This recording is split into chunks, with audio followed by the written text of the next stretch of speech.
rebound. Pelto scores and one. Wendell picks it off, a shot and a goal. The third time tonight. Ball is stripped and there's Warnitis with the football, and he's going to go for a touchdown. Crambier on the header, and it's a goal! Swings it for Bryant, three-pointer, it's good! Swing and a miss, outside pitch. 2 strikeouts for Neshek.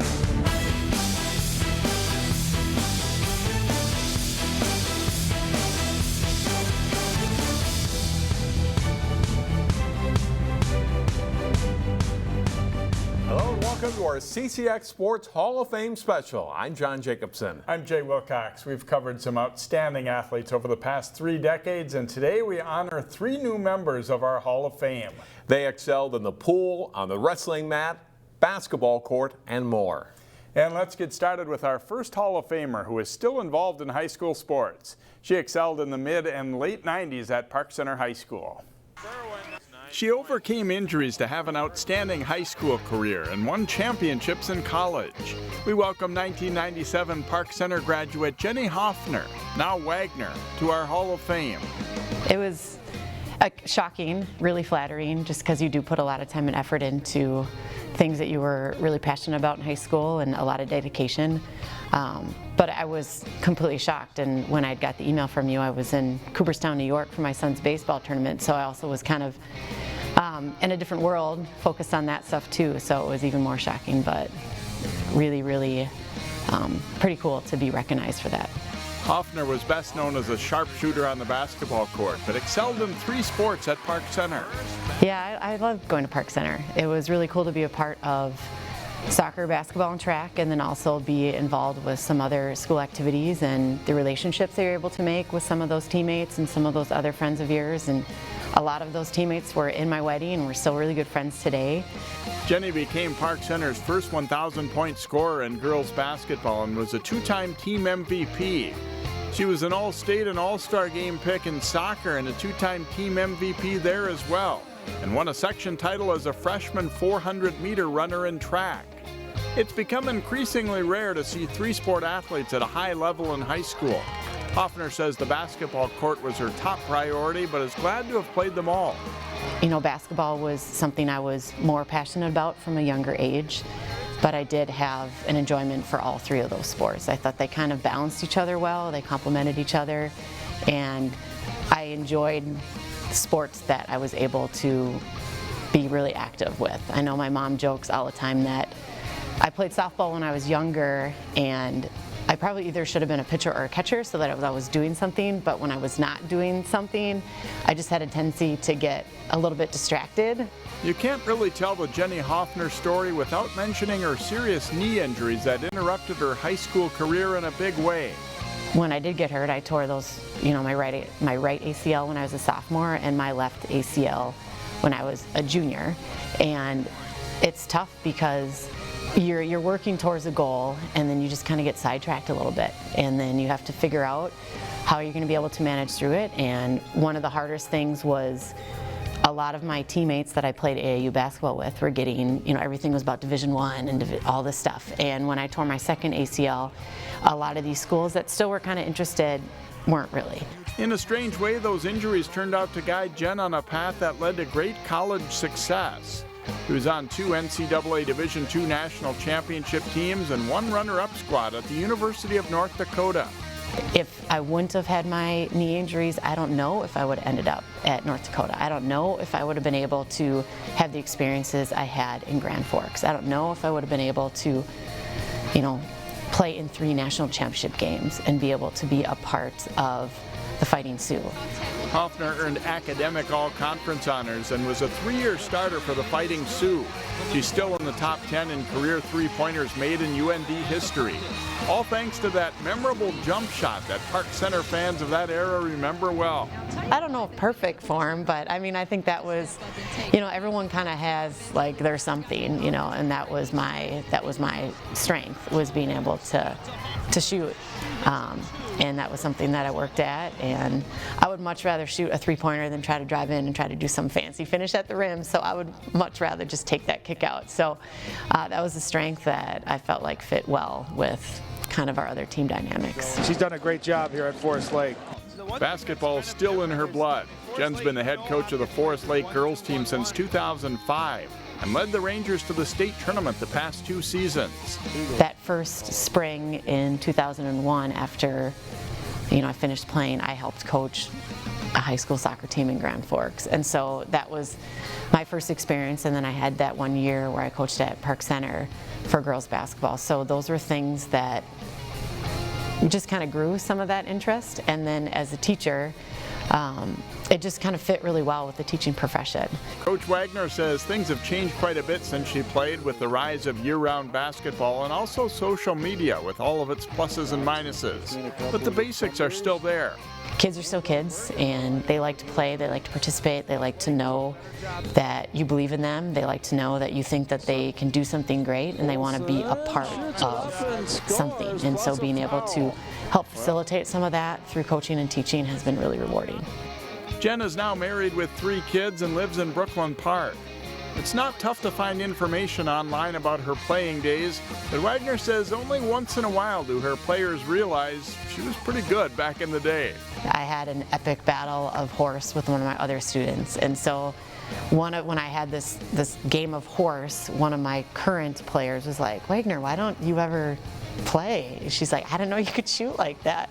And I was like, okay, but it's just different, but it's cool when they see that, but it's also not really that big of a deal for them to know. They don't need to know that for them to, trust me as their teacher or trust me as their coach. Jay, she had quite a run and had 2 siblings really that played a big part of her athletic career, her older brother Ron, her younger sister Shelley. Yeah, she called getting to start with Shelley when she was a senior and Shelley was a sophomore, one of her biggest thrills in high school sports. And boy, it kind of tells you something about perseverance too, to have serious knee injuries 2 seasons in a row as a high school athlete. Has to be tough for anyone. And she came through, and it worked out great for her. Now, great to see her still involved in high school athletics. And congratulations to our newest Hall of Famer. And stay with us. We're about to meet our 2nd Hall of Famer for 2019. She enjoyed an outstanding career in the pool for Champlin Park and at the collegiate level. We'll be right back.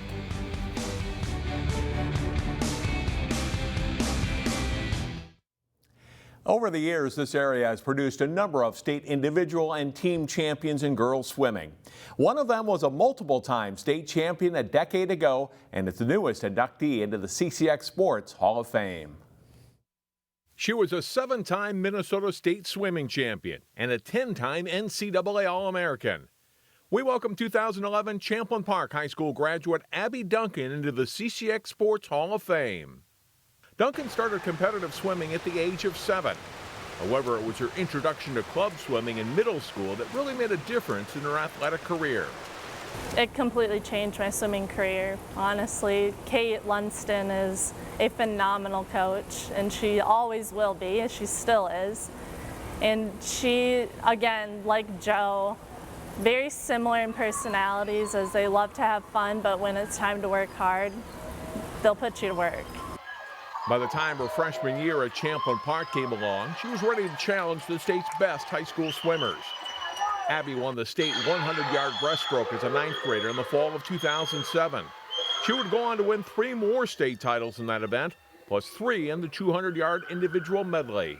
By her senior year, she had set the all-time state record in both the IM and the breaststroke, and she probably could have been a state qualifier and all-state swimmer in whatever event she chose, including diving.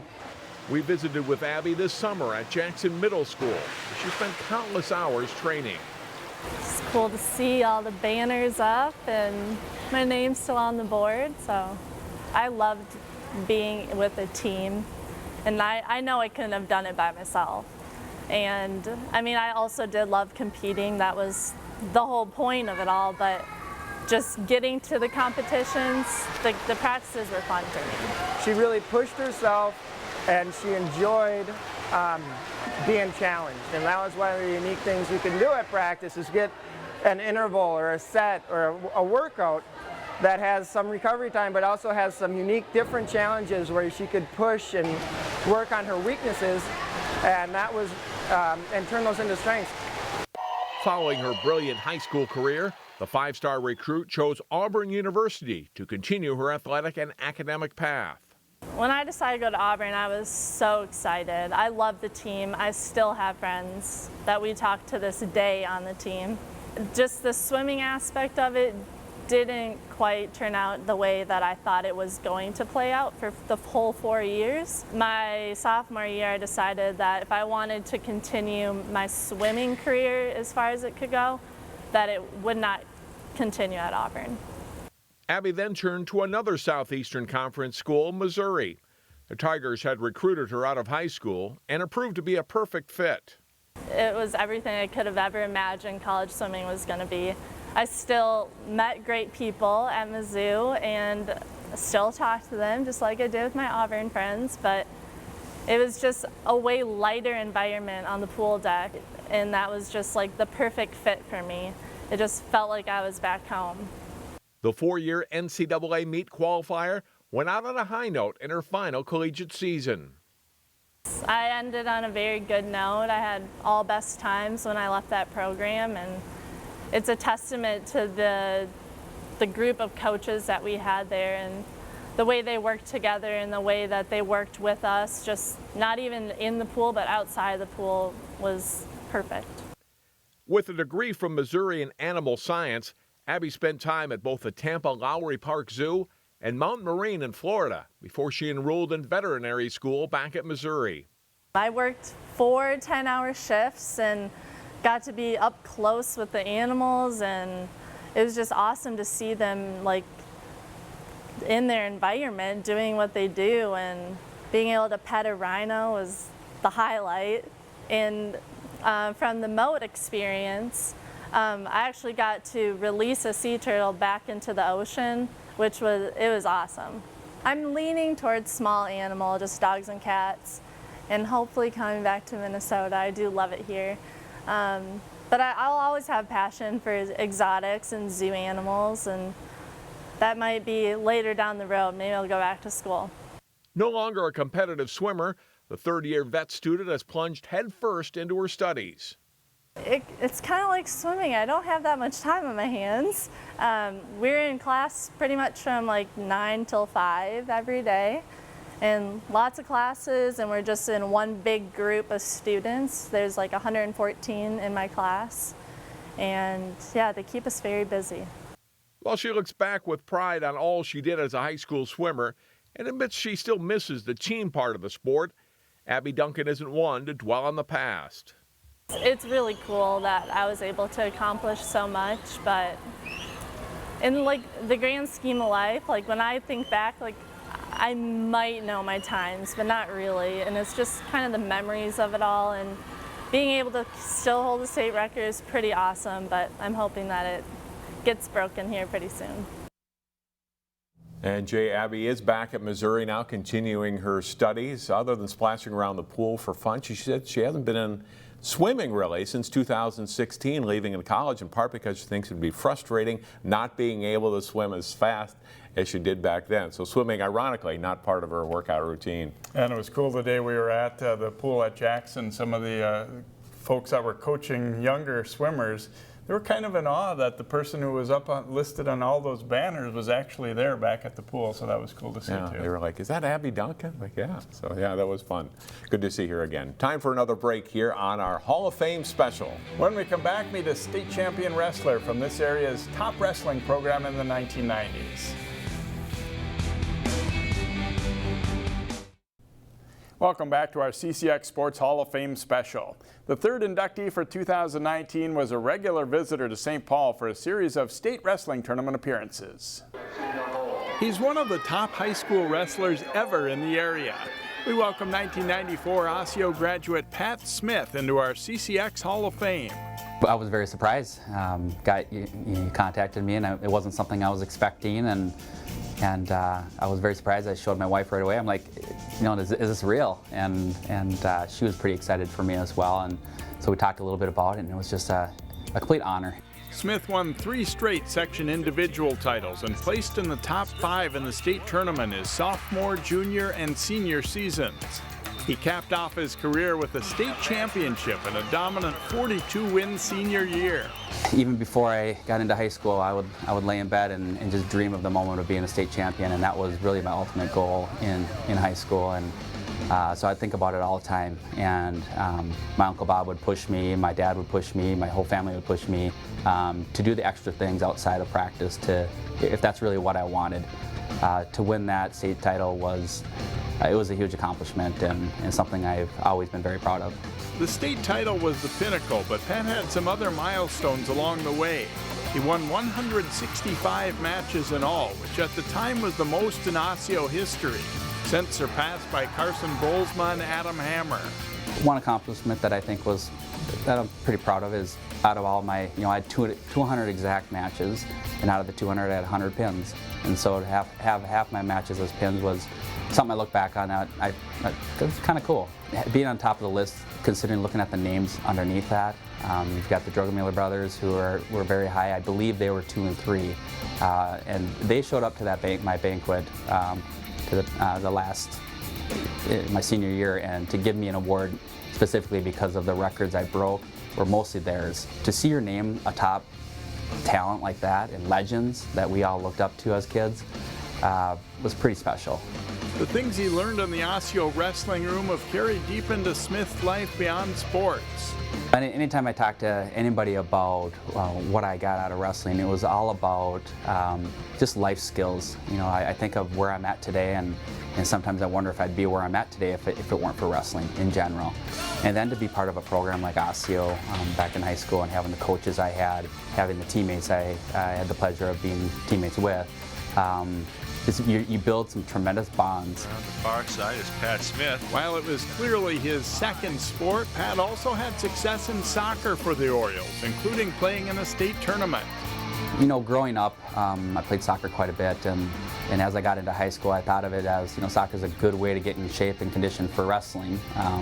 But I enjoyed the sport. It was fun to be outside. Wrestling, you're in, 9 months out of the year, I'm in a gym, and to be able to go out and play a sport that I really enjoyed playing, and playing with a bunch of guys that were a lot of fun. And after a season at Northern Iowa, Smith transferred closer to home to wrestle for Division III powerhouse Augsburg. I felt like I was just moved the Osseo program right into the college level, going into Augsburg, highly successful. I was there for 3 years, and out of those 3 years, we were national champions twice and runners-up once. And so having Coach Swenson as, kind of like the Drogemiller of college, and just a phenomenal program. Though he's been out of the high school sports scene for some time, Pat's career choice of teaching and school administration has kept him involved in local schools. My first year of college, I didn't really know what direction I was going to go, and my Uncle Bob was a Phi Ed teacher at St. Vincent's in Osseo, and I was back on break, and I went to help. I subbed for him, and during a break, a first grade classroom came out, and the kids sat down to read, and I had a break, and so I just sat down and started reading with one of the kids, and at that moment I just said, this is, I think, what I need to do. He started in the Robbinsdale School District, the first 7 years as a teacher and coach. At one point I said I would never thought I'd ever leave the classroom. Loved teaching, and when I was approached by a colleague saying that you should really look into being a principal or administration, I thought they were crazy. Well, based on, my elementary school was closing, and so there was an opportunity to take kind of an administrative role, and knowing that I could do it for a year, and if I didn't like it, I could go right back to the classroom. Well, then I liked it. Smith is now entering his 8th year in the Osseo School District and 2nd year as interim assistant superintendent. In administrative roles, he keeps the big picture in mind while acknowledging there will be times when everyone doesn't love your decisions. Parents don't always agree with the decision you make. Teachers don't always agree.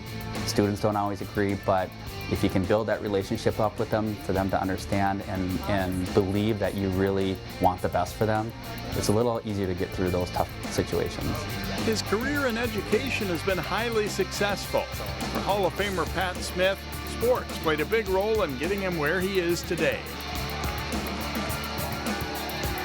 And it's great to see Pat still involved in local schools. He says he tries to get out to some wrestling matches and other sporting events as much as time permits. Really a terrific wrestler at Osseo, and you look at all the great wrestlers they had, really the 70s through the 90s especially, and he was certainly among the best. And you saw when he graduated, he was the top of the list at Osseo. Yeah, that's an impressive list to be sitting on top of, and something that he's proud of for sure.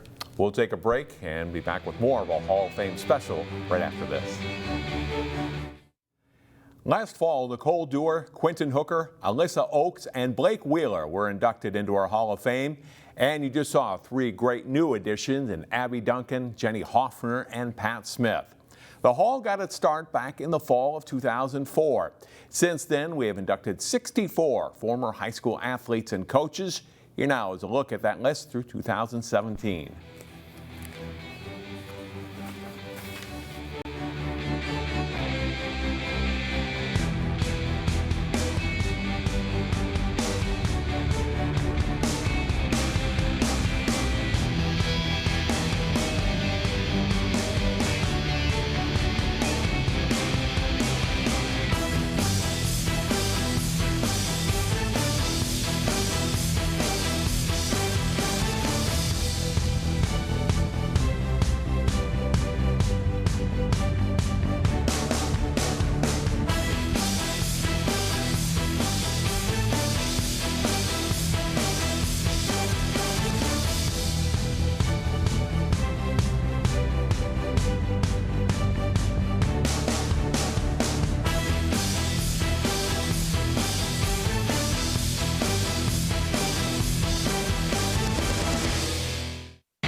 And that brings us to the end of our Hall of Fame special for 2019. Another great class, Jay. Yeah, that was some great memories, and also nice to catch up with those 3 and see what they're up to now in their professional lives or their college lives for Abbie. We'd like to thank our great crew with a special thanks to David Dobrin, Matt Kilby, Jason Malillo, and Roger Larson for their help on this special. Thanks for watching, and congratulations to our new Hall of Fame class.